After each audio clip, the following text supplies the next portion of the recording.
Here we go. Well, hello there. How is everyone? I hope you're well. It's Wednesday. Is it Wednesday? Yeah, it's Wednesday still. It's Wednesday still, and this is video 3 of 3.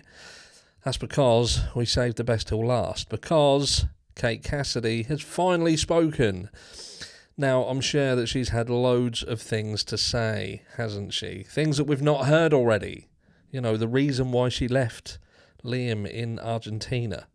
Exactly what happened and what state of mind that he was in. Obviously, we've heard these other little snippets as well from apparently people who know her about the fact that she'd left him, she'd given him an ultimatum, all this sort of stuff. And look, the interview itself at the moment, as far as I can see, the whole thing hasn't come out, but there are loads of people who are reporting on the contents of it.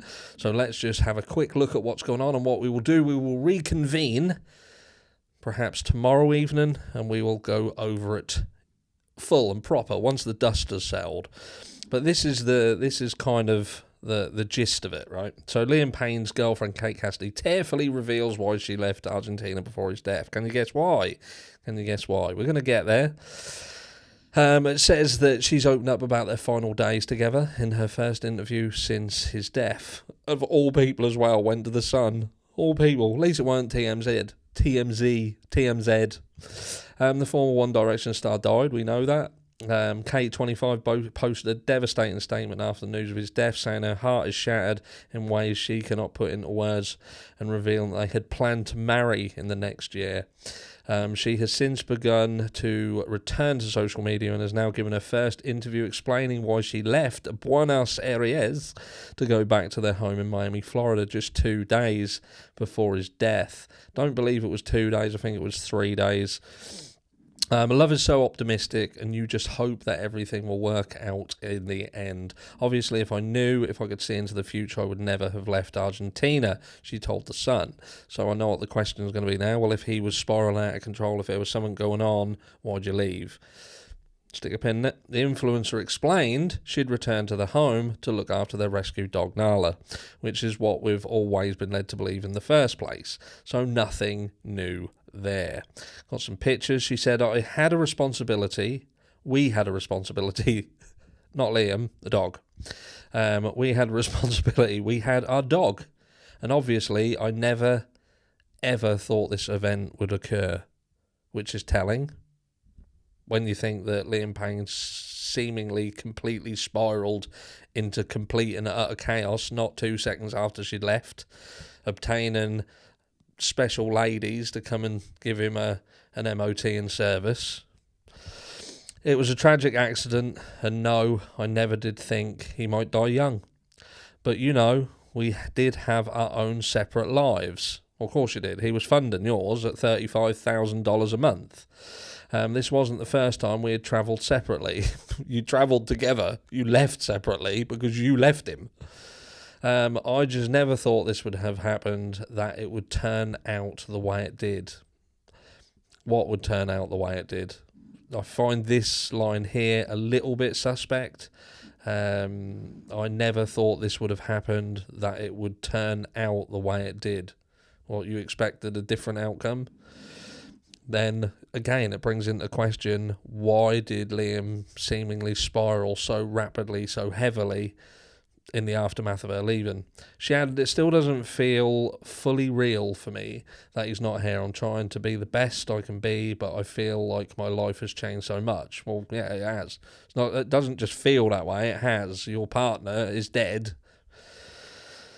just after you left him. I think about Liam every second of every day.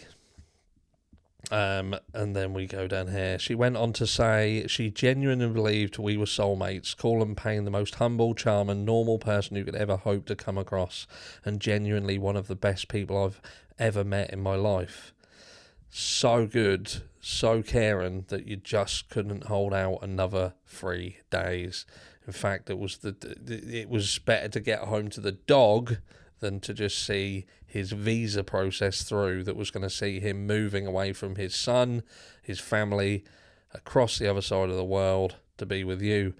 That he won't be here with me to navigate through this life. I'll have to deal with this without him by my side. It's really hard," she continued.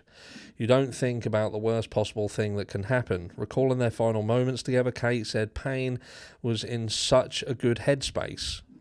Such a good headspace. When she left Buenos Aires, saying, "We were in such a great place, just full of love. He was so happy and positive." He radiated positivity in that last footage we saw. He was radiating positivity. But if he genuinely was this radiation of positivity, again, it further questions what happened afterwards.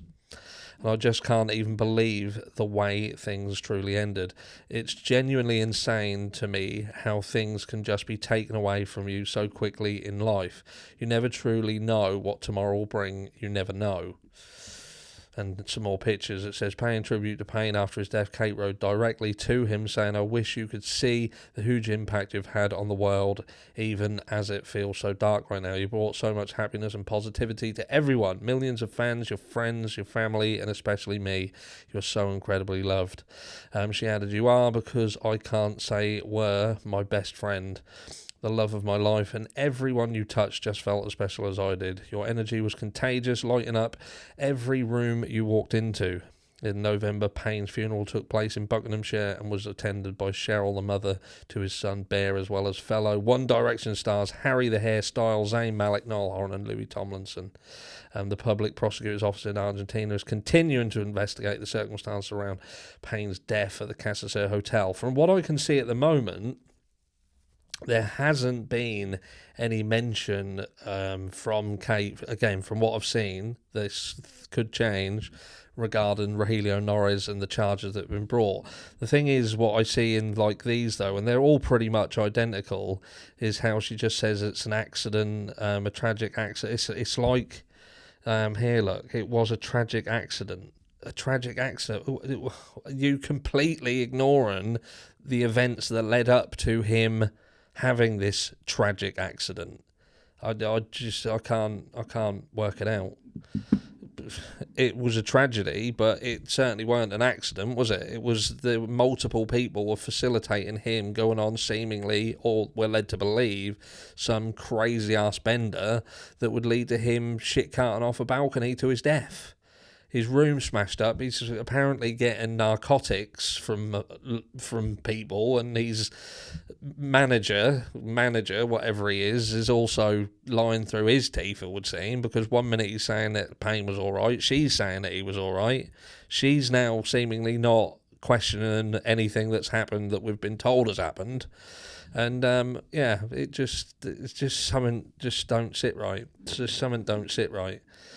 We have got other, like I say, all of them pretty much read the same. Liam Payne's girlfriend, Kate Cassidy, has revealed she was sent a devastating message 3 days after his tragic death. One Direction singer died at the age of 31 after falling from the third floor of a hotel in Buenos Aires, Argentina. His girlfriend, Kate Cassidy, has spoken out for the first time since his death.